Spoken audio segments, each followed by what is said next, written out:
បាទជំរាបសួរបងប្អូនទាំងអស់គ្នាបាទថ្ងៃនេះធ្វើការបាញ់ថ្នាំដំបូលមុខឡាន507បងប្អូនបាទសូមតាមដានសកម្មភាពនៃការបាញ់ថ្នាំរបស់ខ្ញុំបាទទាំងអស់គ្នាបាទ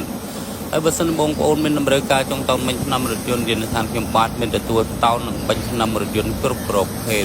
ហើយក៏សូមអរគុណដល់បងប្អូនដែលបានតាមដានទស្សនាវីដេអូរបស់ខ្ញុំបាទជារៀងរាល់ថ្ងៃសូមអរគុណច្រើនបងប្អូនទាំងអស់គ្នាបាទ